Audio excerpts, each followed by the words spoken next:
Go, Kim. All right, this month we read Sleeping Giants by, and of course I didn't bring up her name, Sylvain Neuvel. If I've his name. Sorry, I didn't know the gender. It's the first in a trilogy, I believe. Yes. And so I guess we'll get straight into it. So Dave wants to start first. Please, for once, I quite liked it. Yep. Start with teenagers. I listened to the audiobook, and I think, unsurprisingly, it adapted very well with the first-person narrative. So it was quite enjoyable. But I guess part of it, I liked the starting off with what seems like a ludicrous idea that would just turn into another Gundam show and stuff like that, and go, well, actually, there's really significant implications if you start turning up to other people's countries and just start grabbing random stuff. Yeah, I liked it. I am looking forward to the next one. I'll give other people a chance to talk about stuff, but I really liked the way that it was a bit more realistic in places than otherwise would be when it comes to giant robots flying around. I'm still not buying that he drove the car into the wall himself, though. So. No, neither am I still. All right. I don't know who to pick next. Kirsten. I really enjoyed it. I really liked the interview style. I found it a quick read. I found that was a really easy format to read. I was like really wanting to know who the interviewer was. That was like, I'm like, what's going on? And I've put the next two on hold at the library already, so I'm going to keep reading in the series. Sarah. You're going to get yourself on mute now. I know, I had myself on mute and I tried the spacebar trick. Doesn't work on an iPad apparently. I really enjoyed this. It was really fun. I think I said in the Slack channel, the format, like how I can't remember quite what I said, but yeah, like an interview style and the journal style. It was such an interesting way of handling a multi-narrator scenario, and just thoroughly enjoyable. I also listened to audiobook. It was very well done, well directed, well paced. The casting was fantastic, and yeah, I was hooked right in. It was really good. There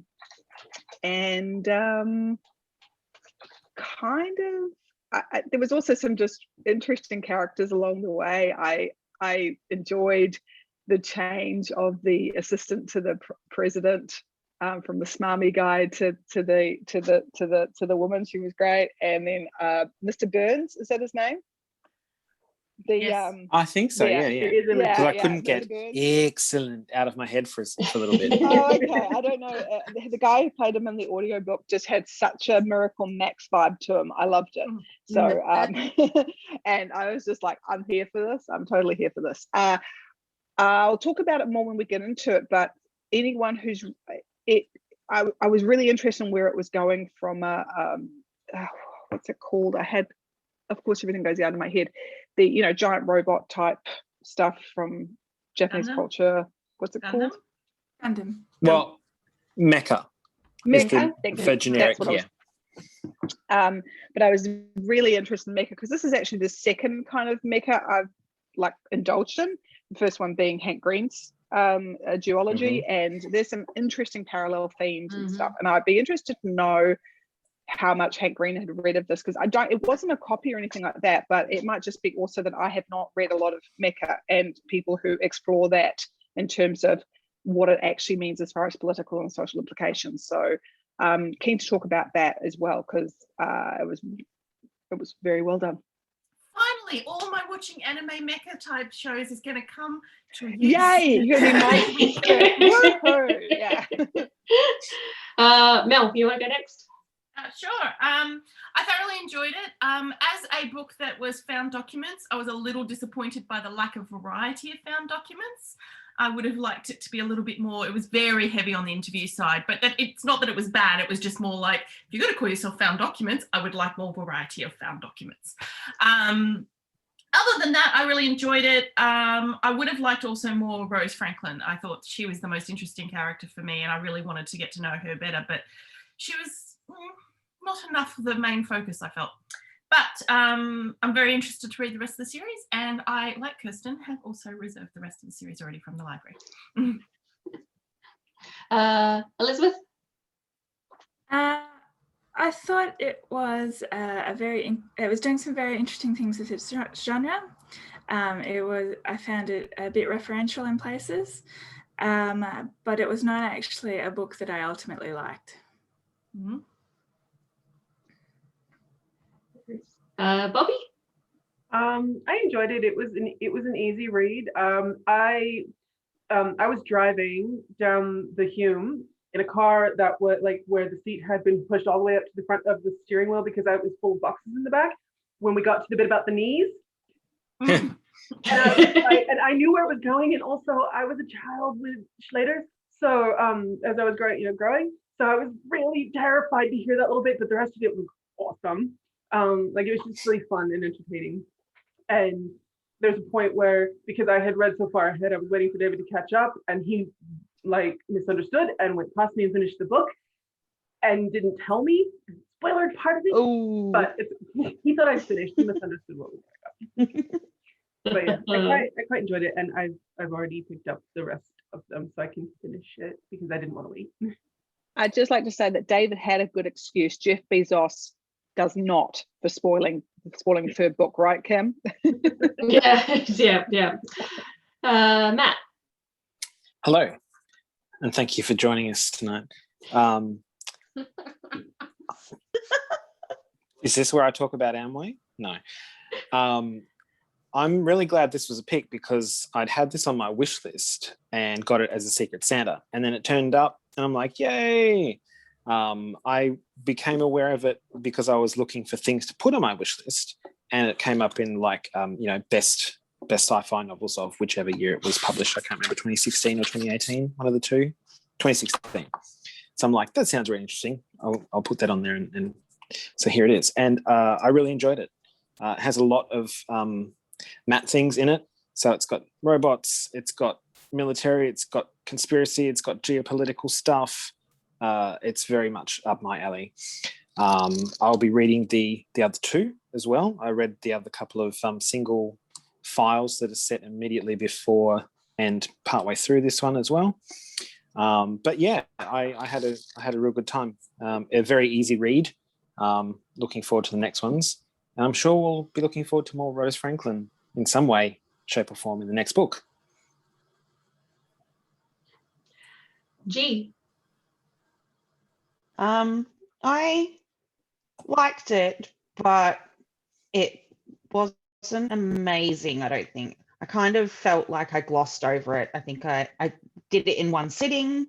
I did it on the audiobook, and I did it while I was playing a mind-numbing game that required a lot of grinding. So I paid attention, but I think I missed bits which may affect my opinion of the book. But I think a lot of what you guys are going to talk about is probably going to jog my memory because I did hear it all. I just felt like, I don't know, it felt like there was something missing in there. The one thing I did like is that although it's got giant robots and it's all about finding giant robots, it was more about the people, which was kind of cool. And I did it on audiobook, and I thought the performances were really good on the audiobook as well. Can I ask quickly before I forget, was the audiobook multiple performers? Yeah, awesome. Yeah, cool. And like distinct accents and inflections, and yeah, cool, really good. Nice. Naomi. So, sorry, I enjoyed it. Like, I'm probably going to end up giving it 4 stars. Like, it was good. I enjoyed it, but there was nothing like super stand out about it. Like, it was a good book. I didn't hate it, but like it was nothing about it where I'm like, this is the greatest thing in the book. Sorry. Karina. It's a good thing this was character driven because this is a nightmare. I was wondering how you'd go with it. I don't want this. I did enjoy characters, but the whole there's a giant robot underground thing and I gave me the heebie-jeebies. There might be a I'll piece be under demand for completely that. honest, I am about 50 pages from the end because my week got very disrupted and I wasn't able to smash out the audiobook as quickly as I wanted to. So after I finished in the gym this evening, I was like, that's fine. I'll just pick up the book and read it. And it turns out I much preferred listening to the interviews than actually reading the interviews. And I think switching to reading them probably made my progress slower, and I should have just shoved some headphones in. I probably would have finished it. I was going to ask about that. Whether was the format like interview format in the book and everything as well? Yeah, it's written like a play. Yeah. Right. Is it Fair enough. okay? I was going to say, Matt, is it like those those two short stories that are up on the site? Is it basically exactly the same. Yeah, format. okay. Yeah. I'm glad I did the audiobook because Yeah, I same. found that. Well, so I'm the same as Matt. I have owned Sleeping Giants for a very long time, so I was glad that someone picked it because that's a book that is now actually read from my shelf that's been sitting on my shelf for a very long time. Except you get to move it for another part of your shelf or off your bedside table. Exciting. Yes, So it's now read, but I'm like, I'm never going to actually physically read this book. I love it. The audiobook was great. I loved the physical version. I really burned through it. I thought it was great.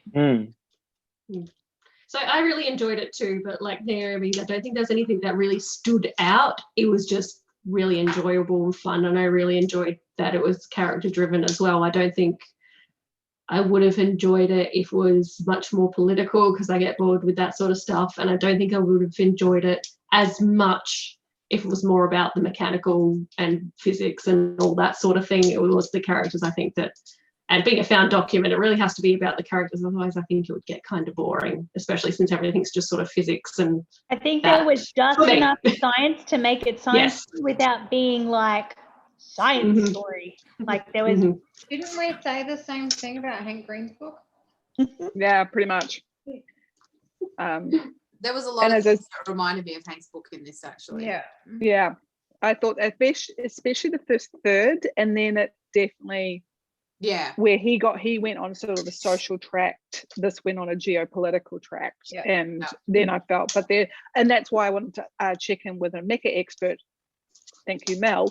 Is this, from a mecha point of view, is this kind of, are there tropes in here? Because I was like, am I just, because I've only read one other mecha book, or is it a case of that there is just, hey, they're just a little bit similar?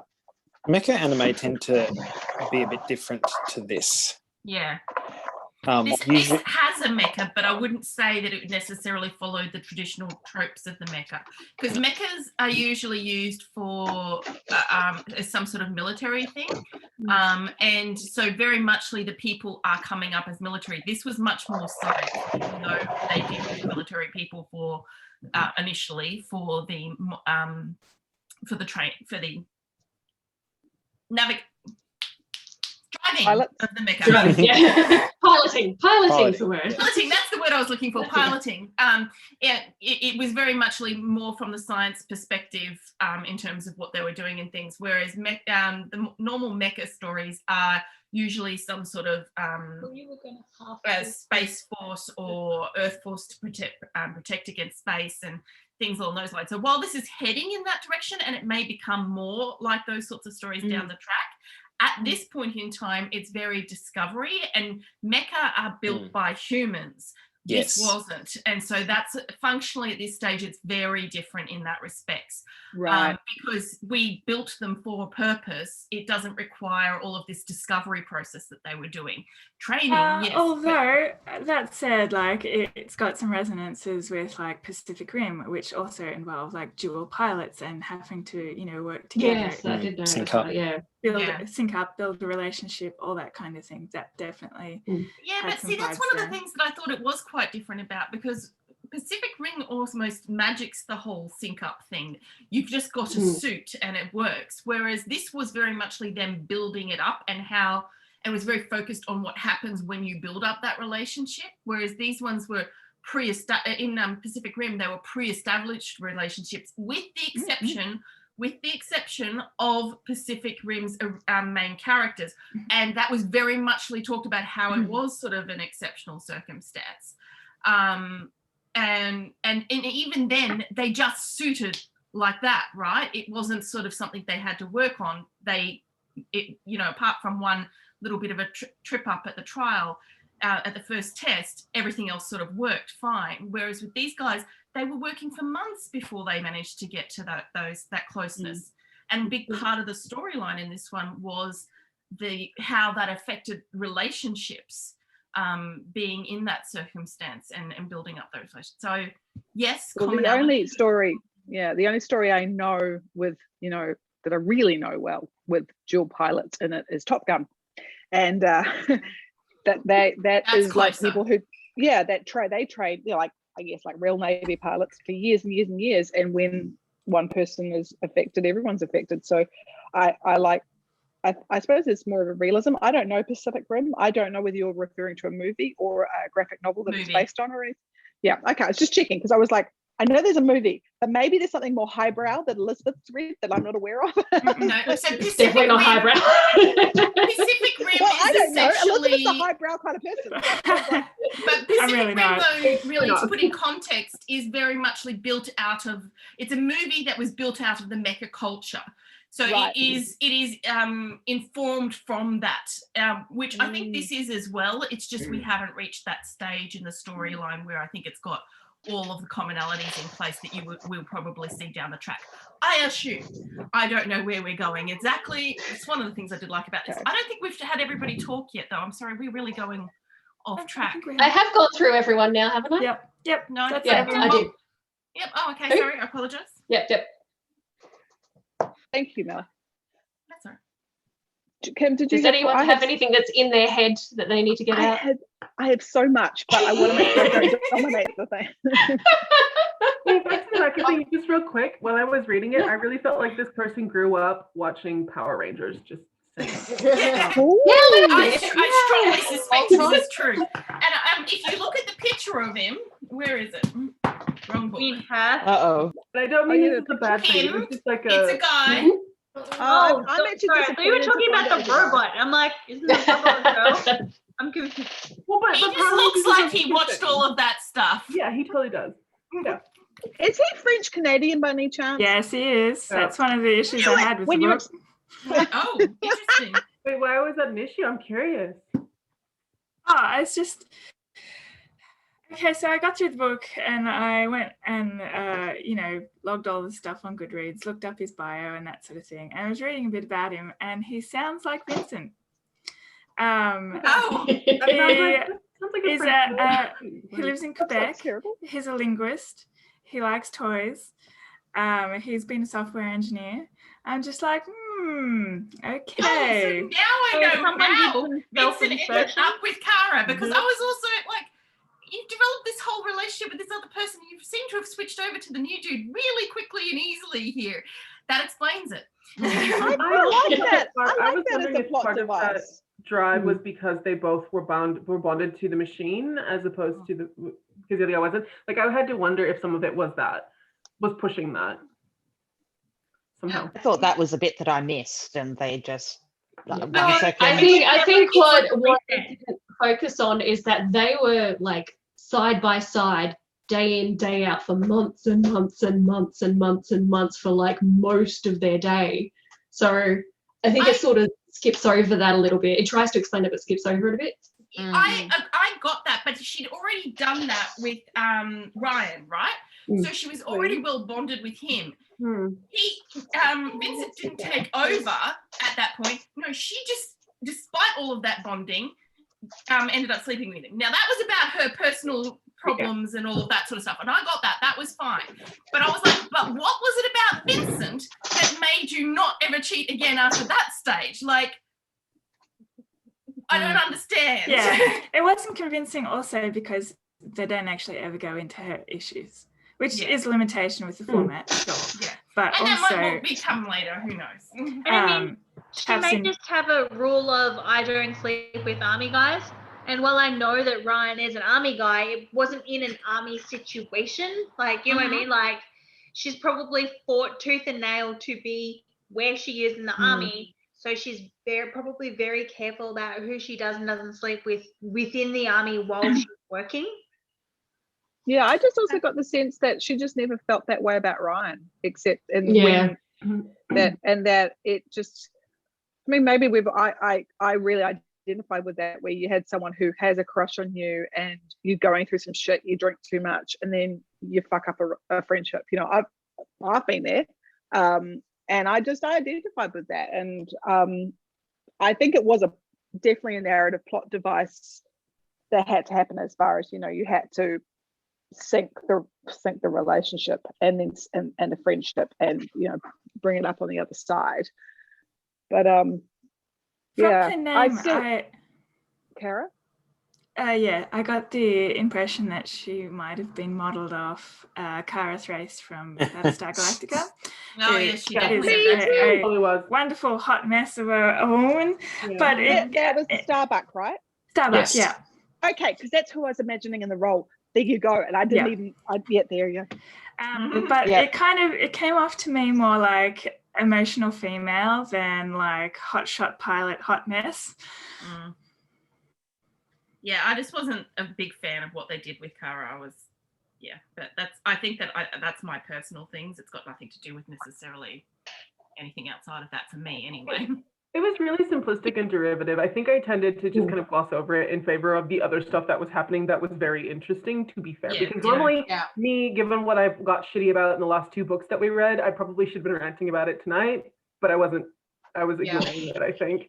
To be fair, though, we are seeing every single character through the lens of an interview. It's true. Like, you're not seeing them as a character, how they're interacting in the moment. You're seeing it as a recall. So, and hindsight is 2020 for every single person who talks about it. That's the thing. Like, it's a good point. Yeah.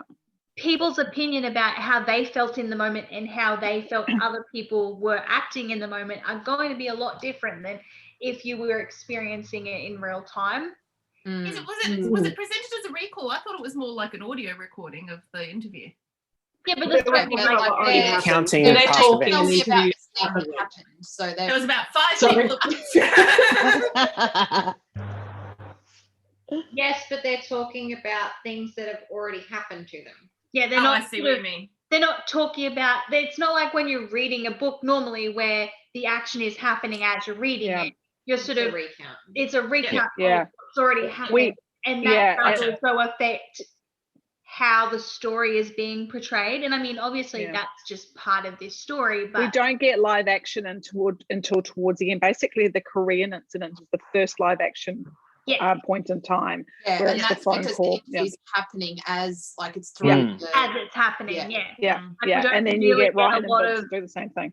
Yeah, like we don't really get a lot of this is how things are happening in the world as they're happening. You get people sort of like, oh, okay, this is how I felt about it now that I've had some time to actually reflect upon it, and I've got this weird dude like asking me questions but not really giving me any information in return and really kind of pissing me off.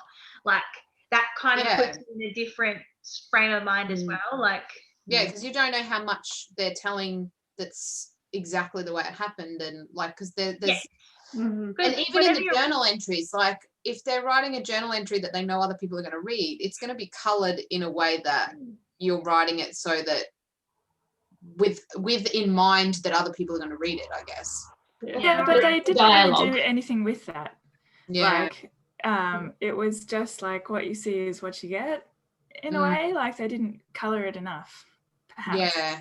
I like it was an interesting format, but there were some real strong limitations on it that I wasn't I didn't think worked particularly well necessarily, especially like in the beginning Rose is telling about how she found the hand, or it might have been that she'd gone back home to visit with her mother after her father had died, and some of the stuff she's saying, I'm like, why are you telling this person this? Like, well, like Ryan was talking about the entire sex scene, and I was like, oh, okay, stop. This is just icky. I completely with you. That was a really icky scene where it's like, this is why do you need to know the details? Something you need to share with a stranger, sir.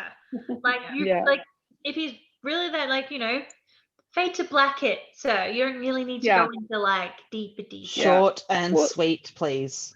Yeah. Well, they did, and they did the same thing. I don't know whether it was Vincent or Cara was talking about their sex scene, and I was just like, again, this guy is just, now he just comes off as this creep who is getting off on, like, yeah, like, I don't need you to explain to me, like, I'm not reading this book for the sex scenes. I have other books for that. That's not what this book is about. Please. And also, that would have been better if you think about as a journal entry, that would have been better because you're talking intimately and working through the story. Talking to, you know, Mr. X.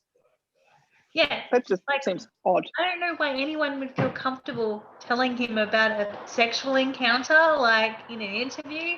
Yeah, that was very odd. I do agree. I think there's a bit of power play stuff going on here. The interviewer guy is obviously in a position of a lot of power over these people, and there's probably a bit of intimidation and psychological stuff going on here where, you know, they definitely got that feel. Well, there was that one part where he said, I don't have time to tell you everything that I know that you don't. I just need you to tell me things that I don't know so I can figure this out. And that was... He tries to convince her she wasn't paying attention. I remember bits really specifically, but like that, the whole relationship thing, I figured that it must have been the process of time that I didn't get in the audiobook because I did it all in one sitting as well. So the passage of time was not really obvious. It did jump around in the book as well, like the so that version. Relationship thing really just did it. It flipped really quickly for me. Like, yeah. Whereas in the book, they explain there's a 6 to 8 month period where Vincent, after Vincent puts on the helmet, I missed bits. Did anyone else see it coming straight away when he got hit by the car? Absolutely. Absolutely. I was reading it. I was a bit the legs, and I was sitting on the couch and went, "Oh, I know what's going to happen." And Matt was like, "Shut up! What are you?" And then I was waiting for him to get to it. And I'm like, as soon as it's like his legs are pinned, you're like, yeah. No, but the thing that got me is I was waiting and I was disappointed when Ryan was talking to Mr. X because, like, I was expecting him to say to I thought Mr. X set it up. I honestly thought this has been set up like kismet, because he's got all of these amazing things. He's asked Ryan to do this, and so when Ryan had phoned Mr. X to get saying, "I've got a free Cara, I need help," blah blah blah, and they're doing the whole live action sequence.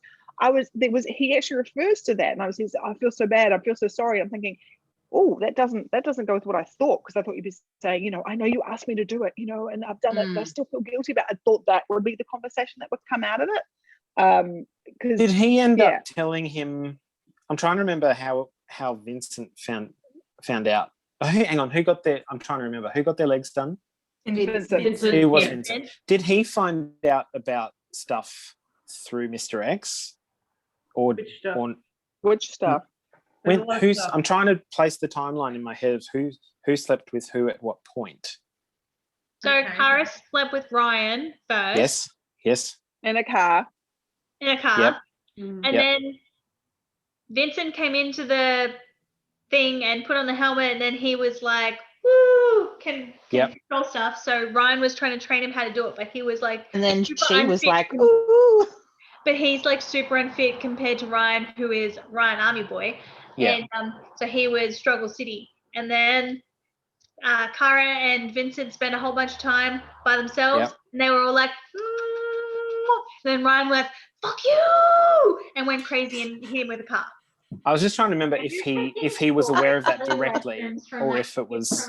I don't think Mr. he was X. aware of it directly. I think he just Like, was he manipulated into it that way? Yeah, that's what I'm thinking. Is like, but if he was manipulated into it somehow, Ryan doesn't actually know that he was manipulated into it. Yes, Yeah, and it's that's not what I'm currently thinking. supported by the text. Yeah. Yeah. Because I really thought he'd been manipulated into it. Because the way that Mr. X I like was that plotline manipulating better. the surgeon. Yeah, because he manipulated the fuck out of that surgeon. So I was like expecting it to be like the manipulation he's of got Ryan like, to do the job. Seriously, like a puppeteer twist of strings. fate. It was meant to be. Right? So you can- and I was like, it's it's either- got to be set up. Either a Deus Ex Machina, or it's intentional psychological manipulation without Ryan realizing. Yeah, Yeah. I think it was partly like Ryan didn't realize he was being fucked with. So, like, I feel It's like Mr. X, or at least Mr. X via other channels, was kind of gently nudging Ryan to find out that Kara and Vincent were getting close. Mm. And obviously Ryan thought the relationship meant a lot more between the two of them than Kara did. Like, Kara was like, "You're a really good friend. You're a friend, sir. No, Something you're not someone I no, like, there's nothing in the text that indicates the manipulation. I didn't see anything. No, the only thing No. I could hint at is that he can't remember a very big chunk of time. He's like, I went out drinking, then I can't remember anything, and then I remember hitting Vincent with my car. And I'm like, I mean, Okay, you picked up on may that. have been Yeah. like some sort of aliens. I mean, Rosa turns back up at 27. I wonder if it was something to do with the robot itself. Maybe. Like, Or the writer just wanted this guy to get chicken legs. The writer just wanted to do it. yeah, that's I'm pretty sure that was the answer. So like, I don't want the was what I writer to thought. I have was like, just oh, help decided to do me. it, because it doesn't work He that wants way. to- I'm like, I want Ryan to have been manipulated into it, because Yeah. it's just a terrible storyline if he wasn't manipulated into because I mean, like, he doesn't Terrible seem like part. a terrible human being. Like, Yeah. One. normal humans don't go, I'm totes jealous of you. I'm gonna run into you with my car. Yeah, no, he sounds like a Yeah. jarhead, which means he could have been absolutely manipulated into it, because he would have had someone higher up go, "Hey, you should do this thing," and he would have done it. Yeah. It was very. I mean, yeah. you know, Mr. X has access to weird things. Well, yeah, and the fact that he pushed so goddamn hard for it, and then with what's her name? Is it Alyssa? Who was the mad scientist? I think it's Alyssa. Alyssa, yeah. And Yeah. like Alyssa makes at the time, before you realize that she's got some issues, you know she's got issues, but you know what I mean. She makes a point like we should look elsewhere, and he's like no, and gets has her deported, as we find out. I'm going, but that, like, you're putting all your eggs in the Vincent basket. Why? Like, you need to be thinking, maybe it's just because I'm in the career of risk mitigation, and I was just like, that's a risk. You don't know, this guy might die. You're putting a lot of resources and energy into one stream. Diversify, mate, diversify. So I thought it was a bit weird with her. She was making so much sense in the beginning, and then when we got back to her again, and she's like total psycho, I actually went back and reread her interview going, did I misread her this badly? I didn't realize she was this crazy. She seemed to be. I knew she was going to get kicked out of there eventually.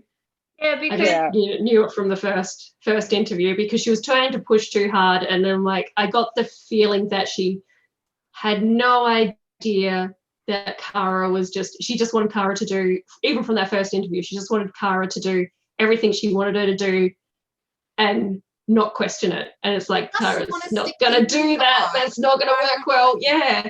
Just spinal tap, for God's sake. I'm like, this lady's going to want to do a spinal tap. Yep, she wanted to do a spinal tap. Alyssa was also the character that I had a big problem with as well, because having a villainous mad scientist who stutters is really quite ableist, and I did not like it. No, I didn't like that either. But I do have a theory about Alyssa. Yeah. He had far too many plans at the end. Like, at the end, so much of this was all of his plans. Like, he had this plan and that plan. Like, he had the building built well before in advance and all of this sort of stuff, right? I reckon Alyssa's actually in his pocket still. And because she's escaped, and I bet she's still got that embryo or two. Oh, Mhm. Yeah. I I, guaranteed that part. I was like, well, that's your storyline for the next book. Yep. Yeah. I was though. I I did don't though. think she'd have an embryo though. She'll have some baby. babies and Yeah. sperm, but But she won't I have did. an embryo. I did question. So, as someone who's actually been through IVF, I did question the science there because I was sitting there going, because they were harvesting from the ovaries. I'm like, that's not how IVF works. You have to go through it because you actually have to ripen the eggs. Yeah, you need So to I have was a sitting there sperm- going, well, you I mean, I can't suppose- just go into someone's ovaries and take eggs. That's Look, not how it works. the That would have human been great if it biology worked in that this was way. extremely dubious because there's no way that you can do chicken legs with human muscles. I was just gonna say the same. I was going to say we're going Like, to talk it's like- about that. Because when Yeah. I saw when that first happened, I was like, they're going to give him prosthetics. Prosthetics. And I was like, That go, but That's really, what that's what I I thought thought. too. I'm like, was it doesn't like- make sense to replace all his bones, like change his and then keep the same muscles because the muscles don't pull and push the way that doesn't work. And doing them once, you'd have to do it every time because Yeah. they And would just this whole like heal. flick the knees back and forth. I'm like, that's No not how problem. muscles work. Well, No. but did you guys pin what they like? The she looked like a fawn, like from or a pan. You know, the way the legs were. Yeah. Yeah, Yeah, like yeah. that. I went and actually looked at it when they described it. I was like, oh, that's a fawn from you know, help me, Latin, classics, Greek mythology. Thank you, I got there. Yeah. I was going to Which say was the cool. Lion, the Witch, and the Wardrobe, but okay. That's where I was heading as well, G. So we were on the same page. I was like, yeah, Tumnus, like, which yeah. wardrobe? No, that's not where we're heading. Okay, I'm gonna leave That's you. exactly what I was thinking. I was thinking more Pan's Labyrinth. Well, also that's Doug Jones. Yep. Love Doug Jones. That's good. But yeah, yes. Anyway, like you said, dubious science there, because I was like, you could still probably, like everything else, I believe that you could build him legs that actually were like hydraulic style. Yeah. That's what I was imagining they were going to do, because I'm like, well, that's possible. That's actually possible. I It's probably assumed not that quite as that's what they were fun going yet. to do. And then they were like, oh no, we're going to torture this guy by giving him knees that flick around the other way. Yeah, with his muscles. And I'm like, you could give him all the knees that flick around the other way with, hydraulic legs. I wonder if they needed like the flesh legs to run the robot, because I was like, maybe robot legs can't run robot legs. Like that's what the basis of it was in the book, that he needed like his actual muscle and DNA like to activate the machine. Yeah. That's My not first how thought muscles was work.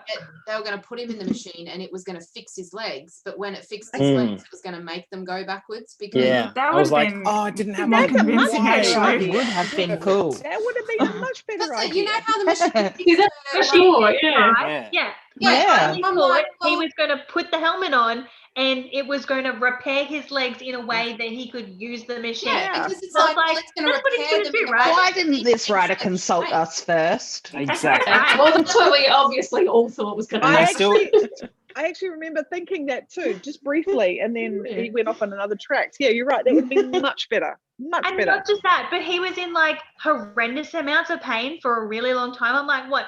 The machine managed to fix Kara's eyes fucking straight away, and then the second time she had a head injury.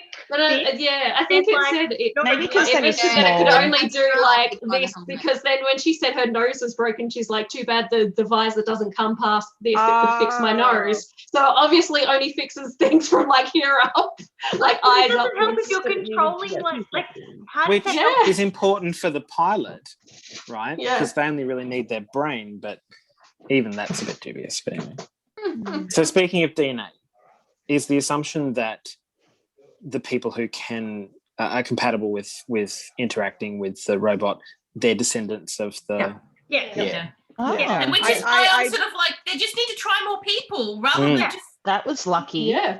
That was the thing. I was like, Of all the millions of people. why are right. you not? But I mean, like, it even said that, their descendants were going to be people who were smarter Exceptional. and in more Yeah. places I of power. know. So And you I was are like, more likely. put the helmet on Alyssa. Why can't she puts it on, it might work. I don't know if they said they tried it on everybody, but just try more people. I did take a Rose. little bit of injections. Yeah, I think she did. She was one of the people who tried it on, though, because she talks about it.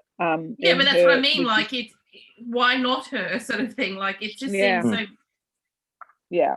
I did take a little things. bit of objection to this whole, like, oh, they're smarter and more amazing, and like all the you know, the exceptional people, you know, have this Inherit their parents. Yeah, I really I found that a little bit, I felt very icky about that, in the same way I did in the last episode of Star Wars. So yeah, I was like, oh, don't know how I feel about this, don't like it. Yeah, paired up with the ableism of Alyssa's character in the first place, it is kind of an uncomfortable story. Yeah, I can't stop thinking about comparing the author to Vincent now as well. Like, it Yeah, makes a hell of a lot more sense. Some of The the more things that we that talk he did. about it, the more we talk about it, the more I'm like, oh. Yeah, like I'm writing this, I'm going to make the character based after me. I mean, yeah, but saying that, lots of authors do that. Like, who's you know, the guy from the Bobiverse? What's his name? Who wrote Bobiverse? It's always so obvious. Dennis Taylor. Yeah. Dennis Taylor. Bob is him. There is absolutely no ifs or buts. It's him, and he, you know, it's like it's completely and utterly him. And actually, if you read his first book, what is it called, Outland? You've read it too, Kirsten. There's a character there. You're going, that's him. Yeah. That's him. I know it's him. I suppose you can't argue either. I was actually reading it going, oh, here's Bob. Bob's in this book. I suppose you can't. I'd say that's probably pretty much the same for Andy Weir and The Martian in some respects too. So yeah, all right. I mean, and the thing is, like, Bob is very much like, and I think Dennis Taylor's even said, like, he's a much better, slightly cooler guy, better guy than I am about doing all these things. He's smarter. He's gone off and, you know, that's how I'd write me as well, though. Yeah, right. But I would argue that this one seems a little bit too more literal, like down to his specialization. It's not just his personality and his way of dealing with the situation.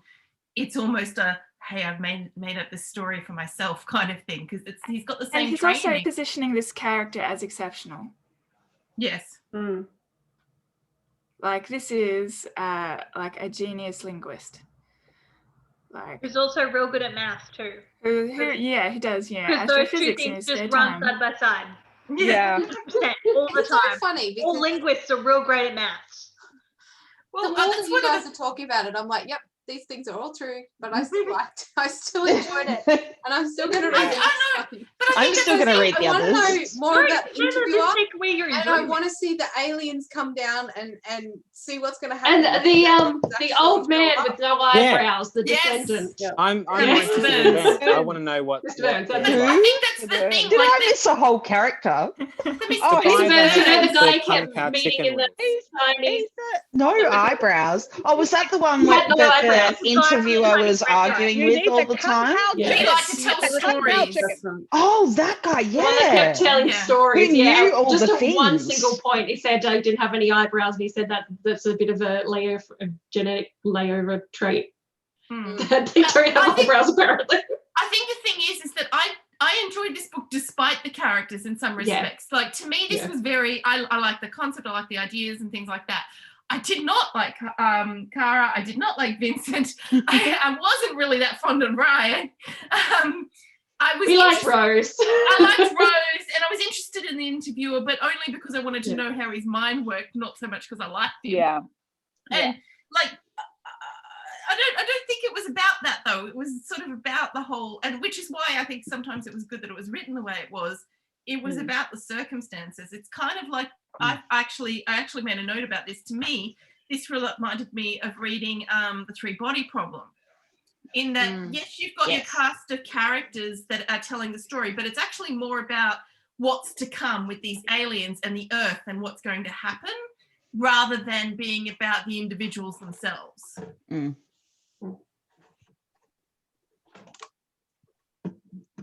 Did anybody else think?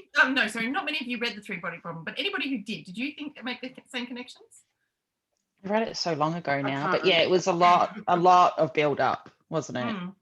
To something massive that's going to happen in the next two books. And it was like the aliens almost leaving or sending something to titillate the humans before we're going to arrive. Their purpose of arriving and things vary a little bit, but basically still a sinister arrival. And Sarah and I got that preview from the lovely audiobook that decided to tell us about book 3. Oh my God! Yeah. Yes. Yeah. I'm like, so wait, that's what this saying, jumps like, really fast, and there's like book 3. I must have missed that okay. too. Who's this character? You might have stopped it at the end if you stopped it at the end. Yeah, because that sort of did like the audio credits and then went into it. Yeah. And I was like, I just thought it was book 2, and I was like, oh, this is that's what I thought. I just thought it was like, wow, that went really fast. It came down really fast. Boom. Oh, book 3. Yeah, I was like, thanks, Jeff. So big spoil then, hey? Yeah, I was really annoyed. Oh, damn. I'm glad I didn't hear that then. Yeah. But it did make me wonder if Sarah's going to pick book 2 for her pick. No. Oh, and the reason I chose this is because I noticed everybody put it on their Goodreads ages ago at the same time. And I'm like, I've still got that on there. And I checked everyone's, and I'm like, everyone's still got that. So I'm like, I wonder if it was on the nominations. Like nobody nominations. still read it. So I don't know if we did. It might have been, I think it might have been suggested and we didn't pick it. It was Possibly. definitely on Goodreads' best sci-fi list for that year, and which is where I found it. Did it win anything? I don't know if it won anything. Hang on, I'll check. Once Goodreads. Yes, I know a bunch of us put it on there at around about the same time several years ago. And when I was going through my list going, what would everybody be interested in? I saw it there and I went, hang on. I remember we all added this and nobody's read it. Lots of people I know have added it though. Goodreads Choice Award nominee for science fiction. Yeah, I reckon probably we all went through a Goodreads choice one year. And just that's when we used to pay attention. Most of us. I would have been surprised if it was on anything else. To me, this read as a energetic, interesting, pulp sci-fi, not as it was shortlisted for a bunch of awards, but none that I recognise. Yeah. So did someone say my name before? Sorry, Mel. Did someone say my name before in amongst the kerfuffle? I couldn't tell. Doesn't look like a person. That's fine. But I know I go through the Goodreads like awards list every year, and I'm like, that looks interesting. That looks interesting. Yeah. That looks interesting. And I go through that list exactly when we're told to update your wish lists. Yes. That's exactly when I do it as well. It's like a new wish list. I go through and I'm like, I don't want that as a book, but I do want to read it, and I want that one, and not that one, and not that one. That looks interesting. Maybe I want that one. Maybe I want that one. It's like a Christmas list. By the way, guys, maybe you should look at updating your wish lists. Yes. Is it Goodreads Awards time? It's not. Oh, wait, no, that's end of the year, isn't it? Yeah, end of the year, no, but we are doing a mid-year Secret Santa, so. Mine's done. Yes, that's right. Oh, God, gee. No, I'm Kirsten is getting G for Secret Santa. Something. I don't care. Before we go too far down that rabbit hole, did anyone else have anything to say about the book? I wanted to talk about Titans. Yes. Mm-hmm. Yeah. Okay. Oh yeah. So I liked the sort of delving into that kind of area, and I liked the sort of. I like it when there's sort of a blending of mythology and history, and where the accuracy is, because of course that is all storytelling of history, right? You know, the narrative is determined by the winners, and where the truth lies gets inflated or forgotten. So I enjoyed that. I wondered if anyone's knows anything else about the Titans or saw that kind of coming. I thought it was kind of cool. I remember, I think Denzel trained them and told everyone to remember them. But that's about all I know. All I know of the Titans is from Hercules, the Disney movie. These did not look the same. No, they really. I'm not very good with Titans, but it was Titans versus the gods, right? That was the. Mm-hmm. Was that what and it was? the gods won. Yeah, that's correct. Yeah. Which is a kind of a really cool way of when Mr. Burns. It was Mr. Burns, right? Yeah, Mr. Burns, I believe, yes. Yeah, because He Mr. had a X few says, eyebrows. "Oh, that's such a stupid name." He's like, "Well, it is my name." So yeah, is that what you were you imagining, Mr. Burns Oh, yeah. doing the narration? All right, yeah. The well, it was kind of a Miracle Max character in the who was excellent in the audiobook. But yeah, I think that fits what he was saying better too. Like the way he was all like, "Oh, let me just tell you a story and everything," is much more Miracle Max than Mr. Burns from Simpsons. Yes. Anyway, I like that, and also because we've done the book, we've done Cersei as well, and I always like that sort of I guess taking the classical world stories and reimagining them or spinning them on their head or figuring out what the other side of the narrative was. So I thought I really enjoyed that. So I guess I'm more sharing than anything else. And I kept getting her confused with Thetis, who was Achilles' mother. Yes, but they're not. They're not the same one. But I kept thinking that they were. That's cool. Yeah. Well, Thetis was a goddess of, like, she was a sea nymph, but she was also connected to wisdom, I think. That's pretty cool. So that kind of also kept tripping me up, because I'm like, Themis and Thetis. Yeah. And Themis was what, justice, right? They said, wasn't it? Yeah. I believe that's what Vincent had said. Yeah, or was it Mr. Burns? No, I'm pretty sure it was Vincent. Yeah, because it was talking about you see her everywhere, and then she kind of changed and evolved, which I thought was really neat. But I thought that was kind of cool. I'm curious to know why there was only one, or other than where the other 11 are. I think that's going to be interesting. They already covered that, didn't I'm they? pretty sure they said they took them all and disabled one and buried it for them to find. Just one. Okay, yeah. Left one for people to find. Didn't they build them and then nothing happened? Yeah. They built them for defense and then nothing happened. Right, and that's what Mr. Burns was talking about. So then they took the other 11 back. Yeah. And left one just in case.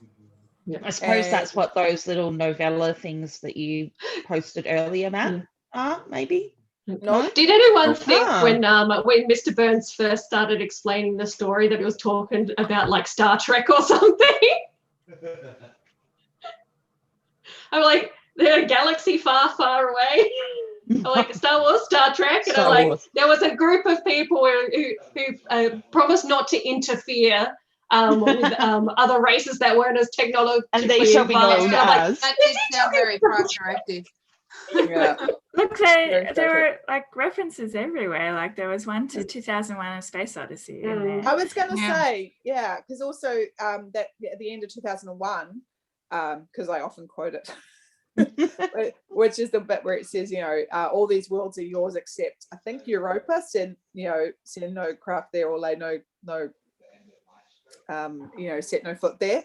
And so I thought that was that was kind of cool as well. But also, like they were talking about in relation to measuring technology of a species, like we wouldn't put it on the moon because that doesn't necessarily tell us what we want to know. Yeah. And I'm like, hello, 2001: Space Odyssey. Yeah. But also, that's the 2010 or the end of 2001. The reason they don't want you going to Europa is because there is a evolving intellectual entity, and they don't want us messing with it. They don't want us. Which I mean, fair enough, really. Yeah, absolutely. But they also don't tell us why. So that's just the killing machine that they're breeding to come and wipe us out. It's like I know, but it's also like that thing of going, nothing more frustrating to humanity. Like it's been proven. You can't do that. You cannot do that, and we're not. Pandora's box and Bluebeard's bride and all of that sort of thing. So yeah. So anyway. Any more points? Just looking at my notes. I did want to say that I did not pick up a single person's name during the whole of the audiobook until you guys started talking about it tonight. Well, I had to record them all in my little book club journal, so I was all I had prepared. no idea. None. Oh, That's a good idea, Mel. I need to do that because I always forget people's names. Like, I know who's who when I'm reading. Like, when they go to that person, I remember. Except for with Alyssa, where I was like, holy shit, is this the same chick from before? And The only name I caught was Rose. And that's because of was it the epilogue? Yeah. Yeah. Yeah. I think Alyssa, they refer to her a lot by her last name in the first lot of the book. So yeah, her dog. Oh, I do not want to have to pronounce it. I really hate that I only recognize that particular character because of their stutter, because I listened to the audiobook. Yeah, and it really annoyed me. And I heard myself as I was thinking this, because it wasn't like a stutter. It was like they cut the recording. So it was like dead silence rather than a stutter. Yeah. And that annoyed me. I didn't find that at all. I was actually just annoyed with the accent they chose, because having been to Eastern Europe and knowing a lot of Eastern Europeans, that wasn't an Eastern European accent. That was closer to an affected Asian accent. I don't know where they There was implying that she was supposed to be from, but it definitely was not from Eastern Europe. Yeah, her accent was not Bosnian, Herzegovinian, Croatian. I've been there. I know people from Croatia. That is not an Eastern European accent. It actually sounded closer to a Hong Kong Chinese English accent, and I was like, oh, maybe there's something going on there. You know, in the future we'll learn more. But yeah, I don't know whether that was a deliberate choice, whether they knew what's happening in the second book, or whether it was a case of they hadn't done their due diligence into what maybe it was like. simply theatrical and it was meant to sound different to the other characters, because all of them were quite unique in their accents and their tones and their inflections. I thought it was interesting though, because when they were talking about, Ryan was talking about Vincent's accent and said, oh, it's really unusual, he sounds more like he's German or whatnot. When I heard him, I'm like, no, he doesn't. He sounds like he's like French, like sounds from Quebecois. That's a fine, you know. Obviously now I know that the author is from Quebecois. I now know that's why, because he's like, well, that's what I sound like, so you know that you have to cast someone that sounds like that. But yes, I have a quote that I'd like to bring up. So this is from Rose in one of her personal journal entries, and so it's after Vincent has been injured and when they're starting to realise that this is a weapon, and her thoughts on all of that. And it's specifically in relation to, you know, being a scientist. But when you come right down to it, the reason that we did this job is because it was an organic necessity. If you are a scientist, you cannot stop such a thing. If you are a scientist, you believe that it's good to find out how the world works, that it's good to find out what the realities are, that it's good to turn over to mankind at large the greatest possible power to control the world and to deal with it according to its lights and its values. Thoughts? It's a common theme, isn't it? That thing of like, it's that, you know, do I pursue this knowledge when I know that this knowledge could be used for bad things? Like the Nobel guy is the story I like the best about that. You know, the Nobel Prize, the guy who started the Nobel Prize invented dynamite. And the reason why he started the Nobel Prize was because he was like, when he invented dynamite, he kind of wanted it to be used for, like, you know, mining and construction and stuff. And then he was really upset with the fact that it was used as a weapon, and he wanted to contribute something of value to the world rather than something that destroys things. So that's why he started the Nobel Prize. I don't know how true this is. This is something I read somewhere. So, you know, take it with a grain of salt and find out yourself. But I really like that story, that he's gone, I did not expect that this thing I invented would be used by people in such a bad way. Or maybe I don't know, maybe it was a wishful thinking thing. I don't mean to rain on your parade there, but I mean, there are many different types of Nobel Prizes. Nobel Peace Prize. He was the one who donated the first amount of money for the first. He started the Nobel Prize as a thing, and he's the one who donated the first lot of money for it. Because there is the Nobel Peace Prize, but that might be where that where that one came from, as opposed to the Nobel Prize of Physics. If you look up Alfred Nobel, Yeah. there'd be more information about it. I just don't know how true it is that the reason he did it was because he felt guilty about dynamite, or whether that was just, I know for a fact that he's the guy that started the Nobel Prizes, but whether that's actually the reason why he did it, I don't know. But I like that story. And I don't let the truth get in the way of a good story, of course. Yeah. No, it sort of highlights the whole thing that a scientist, what she's saying about scientists is that we have to investigate, we have to discover, that's our imperative. But what comes out of that isn't really our fault. It just has to be handed over and hope that the best comes out of it. I mean, that's Alfred. Scientists. There's plenty of scientists that understand that that's not how this works. Yeah. So the guy who invented dynamite, his brother was killed in an explosion by dynamite, and that's why he created the Nobel Prize. Oh, there you go. So you're right. You're right, Kirsten. So sort of, yeah. Sort of. Maybe not so much as it being used as a weapon, but like causing damage. And actually, dynamite was the safer version of the explosive that he created after his brother died. Yeah. All right. Yeah, I think. Yeah, I don't know. I think there are some scientists who are driven and to the brink, but there are others who will think like moralistically about how things are used and what the implications are. I just think of just thought of CRISPR, for instance, with the gene splicing and that type of thing, and being able to manipulate genes, and like where and how deep does it morally go? So on this line and heading back to the book, what are they doing with the robot? They've gathered all the pieces. What are they going to do now? I think the idea is that they know the aliens are going to come, or they know they're going to get attacked, and they're like, shit, we better get everybody on the same page. Okay, is this something I missed? Is this actually happening? Because they thought the aliens were going to come when they built the things, and they didn't come, and that's why they dismantled them, right? Basically, Mr. Burks was giving warnings at the end of that they were coming. Mm-hmm. They'll either come. Not the bad ones, the ones who made them. They built them to defend against the bad guys. The bad guys never showed up, so they took 11 back and dismantled the other one. They're worried about the ones who originally built it coming back and judging them.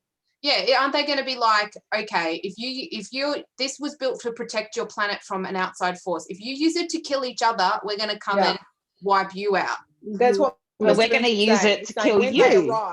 Yeah, which you're an outside force. Yeah. So really, But basically what he was saying is they're so powerful they won't even have to come down and fight a robot. They'll just blast you from outer space. Basically, so what was their motivation I suppose I'd be interested and curious to find out what it looked like if I found a giant hand too. That would be my motivation. Was that their motivation, or do you think they went, oh yeah, giant robot, what can we do with this? I think originally they didn't know it was a giant robot. Yeah. I think it's different motivations for different people. Like I think curiosity on someone like Rose's part, but like on the part of the interviewer, it's more like, is this something, and can it be used for something? Well, didn't he talk about that he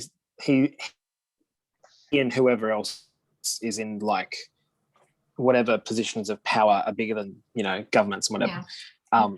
They're thinking about a future state where aliens do come back, and they don't want us getting wiped out, and so galvanize the different factions of humans, whether it's along cultural or religious or ethnic or whatever lines, into humanity, and try and get everyone on the same page so we're not killing each other anymore, so that when they do come, they're like, hey, you guys seem to have this under control. That was what I was. It's kind of like, again, a risk mitigation strategy against getting wiped out.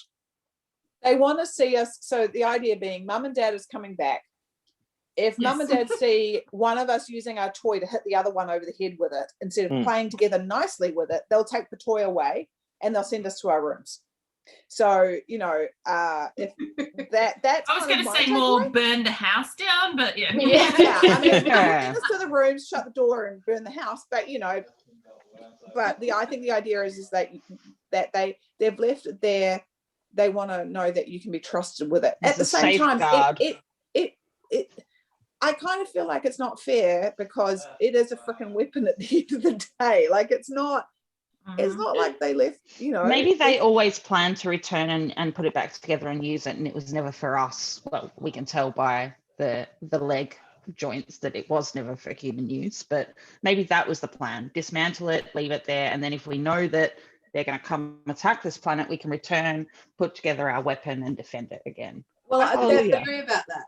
but then they wanted it to be found when we had reached a certain level of technological advancement. So that's how it. I have a theory.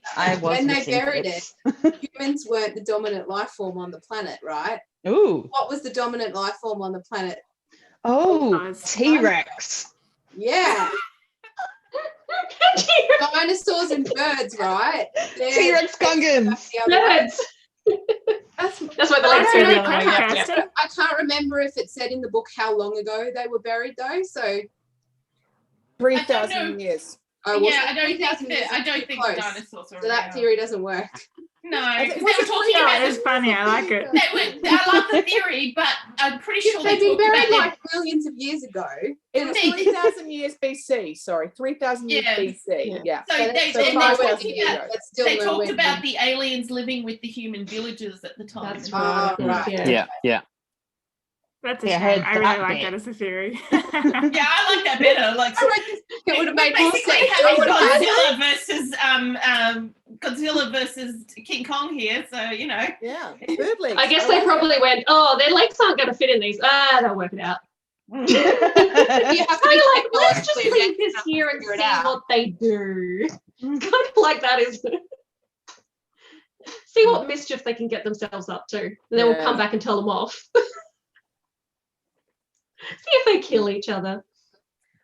It's parents leaving their teenage kids in a room, isn't it?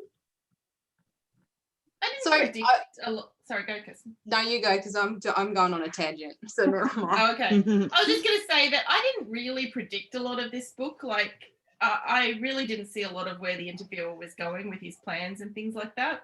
No, I didn't either. That part I didn't. I predicted the bit with the legs.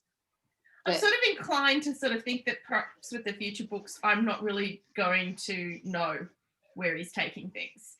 At least I'm putting that hope in it. So I found the interviewer really a compelling character because I was like, I don't know if you're the bad guy or a good guy. I don't know if what you're doing. I know you're manipulating a bunch of people and you're doing a bunch of shit, but are you doing it for a good reason or not? Like, I don't know. Are you?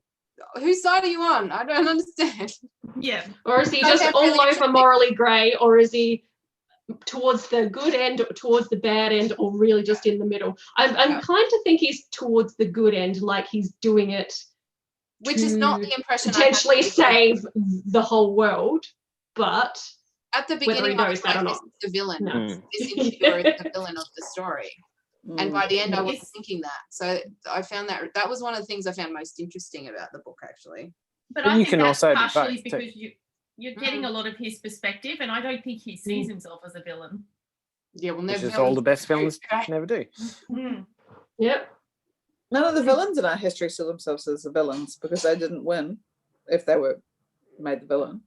Yeah, but I tend to not think of people who seem to be operating above government level, like above level that has follow through and things. I tend to not think of them as being necessarily good people.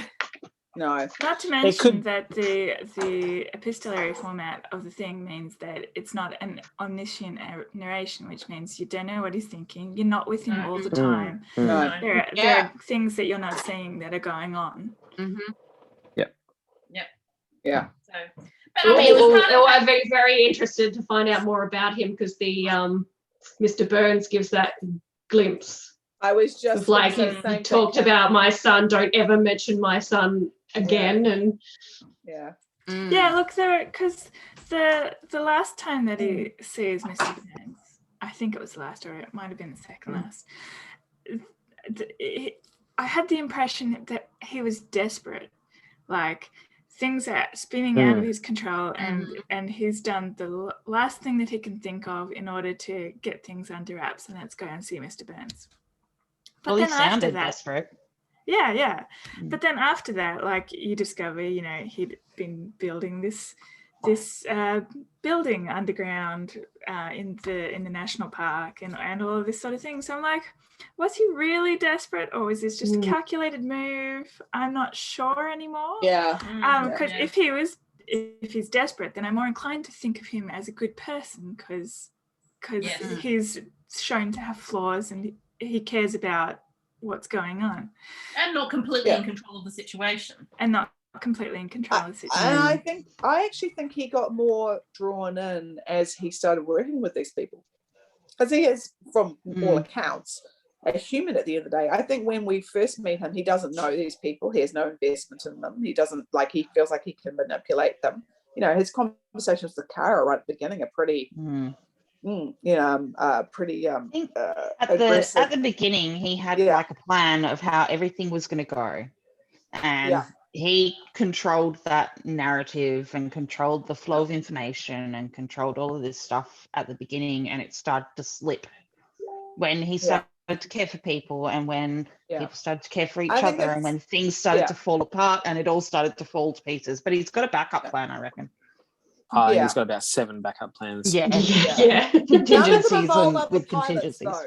None of them involve other pilots, which I just think is silly, but you know. So he's got a contingency, but there are things that he needs for those contingencies to still work. So he's panicking at the end, but I think some of those things he's going to lose and he can't. It does have an extra pilot because Alyssa ran away with DNA. So what was that, Bobby? I reckon one of his plans does include a copy pilot because Alyssa ran away with all the DNA. Remember, Kara was what do you call it? They clearly took a sample. That's what they did. Like, they pulled her away, and that's what Army Boy was freaking out about, because they had pulled her away and they had knocked her unconscious. They clearly took a sample. I love that the more that we talk about this, the more that I don't know whether any of these plot points are going to come to fruition, but it gets more interesting with us saying, maybe this will happen, maybe this will happen. Maybe they're never going to happen. While I was away briefly, because, you know, Xander likes to call out, did anyone talk about Rose and whether we think the Rose at the end is the original Rose or a clone, or she's somehow been transported through time? It's very odd. It makes me think it could be the original Rose because there's nothing left when the machine makes everything disappear. It's like they don't even vaporize, they just disappear. The Rose that was that disappeared was older than 27-year-old naked Rose that appeared in Ireland. Yes. So this, and it all started, so she didn't know who Mr. X was. So this was all before she even joined the program. Yes. She either was memory wiped to that stage, or she was like a clone or something. But her body was also Did she ever put a helmet on? Sorry? Did she ever put a helmet on? Yeah. No, everyone did. Yeah, maybe it takes a copy when you put the helmet on. That's interesting. How did she appear in Ireland? Well, she disappeared somehow with one of the parts, didn't she? No, she disappeared because she disappeared the airport got blown up in the explosion. She died in Denver. But wasn't it something to do with finding one of the pieces? No. Vincent and Kara set off the robot and like destroyed half of a couple of airplanes, and that's when it came to light because they blew a hole into a runway. Vincent fell out of the over, base. pressed 2 buttons at the same time. Oh right. Boom. Okay. Yeah. Good on you, Vincent. Because and they vaporized a whole bunch of people. No, you need to stop. That you need to rest. Again, that was something that happened really quickly for me, that I was like, well, a bunch of people just died. What the hell happened? I mean, what was interesting is right at the beginning, because we're with Rose at the beginning, and she talks about when she was it her 12th birthday or something, she got a bike and she found the hand, And then she says it's just coincidental that she ended up, working on the project, years later. And because she says, I would have studied, was it physics? She was a physics major. She would have studied science, physics regardless, which, I totally believe. But I wonder if there's a case of that whatever is going on has chosen her through time. And so I wonder if it has something to do with Mr. X as well, because he obviously knows more than he's telling everyone. Oh, and remember when she said she could remember something and it was people speaking a language that she didn't know? She said there was like 4 or 5 people in the room. They were speaking a language that I didn't know. When was this? And she was thinking right near the end, when she's talking to Mr. X and she can't remember anything, she says she remembers hearing voices speaking a language. And it was sort of what is it? She one of the Indian tribes that she grew up near. Right. Their voices or sort of Lakota. like Swedish or something. She said, and she goes, but not those languages, because I've heard those languages, a language she'd never heard before. Yeah, she said it sounded like Laotian from the Lakota tribe. So it sounds like something happened, and then she was transported somehow. Maybe she was reconstructed.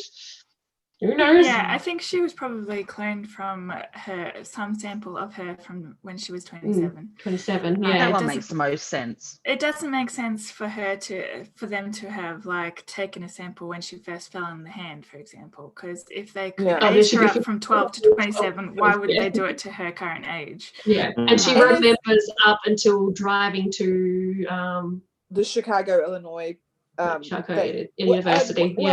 Was she on the project? So here's the thing we'll figure out. Was she already working on the project just before she wrote her report to say this isn't ours, this came from somewhere else, and then that was when Mr. X got involved. So was there something when she was working on the hand and the panels that happened? I can't remember. When she was first working with the artifacts that has resulted from that, where they went, oh yes, we remember you're back again. Great. Because she said the last thing she remembers is like she thought she was in a car crash because she was driving. It's like, so what? Yeah. What is it about that moment, or did she get further on and they just erased her memory to that point? Back a little bit. Don't know yet. Probably find out the next book. Makes me want to read the others because I need to find out. Yep. And I'm willing to forgive some other shit because I need to find out. It was the same with the James book. That like usually I'm a character-driven reader, and I did not like the characters in Hank's book, but I needed to find out what the hell was going on. You'll like the second book. Yeah, the second book's better. It is, yeah. It is. It's also multi-narrative, which is why it's both books together that made me think of this. So I'd be very interested, Kirsten, if you read the second book. Yeah, I did. Now what your take is. Oh, you've read it? Yeah, I've read the second one. Oh, then we need to talk after everybody else is gone, because gosh. Because right? Did you not see that there were so many? There were a lot of things that were making. There are a lot of things, yeah. Yeah, because I was just in there going, okay, this is, especially when they were when Mr. Burns when Rose was talking about why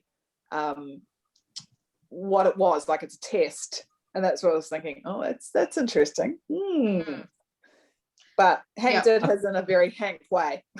I did think that was one of my favorite little bits as far as the quote science goes, was that the checking for the particular isotope, the presence of that. And it's interesting because going back to that thing about technology as a tool or a weapon or both, it signals a level of technological understanding that you can now harness. You've got some deeper understanding of the structure of the universe, but also there's a real good chance that you're going to create some pretty powerful weapons at this point. And so from both of those perspectives, it's a good marker for coming back to find out what's going on. Yeah. Now, it wouldn't be like discover it like, they detect extra ozone in the atmosphere because people are using electricity. Well, they go, well, that's not as interesting because it's electricity and it's an easily thing, but also it's just power as a weapon is not particularly high either. It's hard to harness as a weapon. But atomic power, it's much different. I liked that little It was very cool. And wasn't it? Sure. It was like plutonium actually powered it more. So it was actually kind of she remembers putting down the plutonium, and then it's when it made the little chip. She put it next to plutonium in the thing, and then it blew like a hole in the glass. Yeah. So it sort of means that they've got the fuel. They've based it on the same sort of fuel source or a similar fuel source or something that's compatible with it. Yeah, it's interesting because plutonium, I'm trying to remember if plutonium actually occurs naturally on Earth. I cannot remember now. Or do you mean if it's broken down out of something else, out of a amalgam, out of a compound? No, so like uranium occurs naturally on Earth, obviously, because we mine it. Right. But I think plutonium you can only get by enriching it, like bombarding it with neutrons to force it to become plutonium. I can't remember. I thought it was like what you meant was like You're right, Matt. merged with something else. Yeah, I thought so. Nerds in the house. Science nerds in the house. Because and that's why it goes nuts for plutonium, because it's like, well, this doesn't exist naturally on this planet. Like uranium's as plutonium as far as it goes. is a byproduct of the nuclear power industry. Yeah. Right. Yeah. Is that what Marty and Doc use? Yeah. Yes, that was the first thing I thought. I was like, the only thing I know about plutonium. This thing runs on plutonium? Yeah, I was like, I'm pretty sure it's plutonium. Yeah, which is even harder to get than uranium. So there you go. Because like you said, it doesn't naturally occur. So, wow. Doc really got himself into some trouble there. He did. By the way, I Googled more about Alfred Neuvel. So his brother died. The newspapers fucked up and thought it was him that was dead. So they posted his obituary, and they called his obituary he was the merchant of death. The merchant of death is dead. Alfred Neuvel, who became rich by finding ways to kill more people faster than ever before, died yesterday. He reads this obituary and goes, well, fuck, that's not how I want people to remember me. Oh, wow. So that's why he created the Nobel Prize.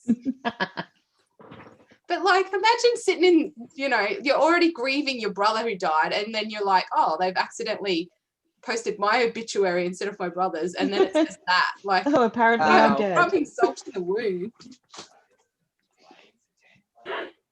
He allocated 94% of his total assets in his will to establish the 5 Nobel Prizes. That's great. And 6% to sue whoever wrote that obituary. Yeah. Funny. Thank you. I was watching that and thinking, I hope he's going to go into the study and top up your glass. And yes, you missed me ring my bell and Luke do it for me earlier, didn't you? He did send me a message before and said, do you want more wine? And I sent him back an emoji of a wine glass. And then there's like, no wine. So I sent him another message like, that meant yes. He said, yeah, I know, but the conversation was too interesting. And I didn't It's too good. It's too good. I didn't want to get up underneath the Are we done with the book conversation? I think so. I think that's everything I wanted to say. Yes. I'm done. Okay. That was good though. Yeah, it was. Yeah. For thinking I didn't remember a lot. You did say you'd remember once we started saying things. Great pick. I did hear it. That was the thing. Like I was listening. I just wasn't listening with my full attention. Kim, do you want to say us out? Thanks for joining us, everyone. I can't remember what to say at the end, so we'll see you next time in a month. And what are we doing next? I believe Network Effect. Network Effect. By Martha Wells. Definitely be there. Yeah, Network Whose pick is that one? It's All right. Kirsten's pick. So that was Network Effect by Martha Wells next month. Thank you, Elizabeth.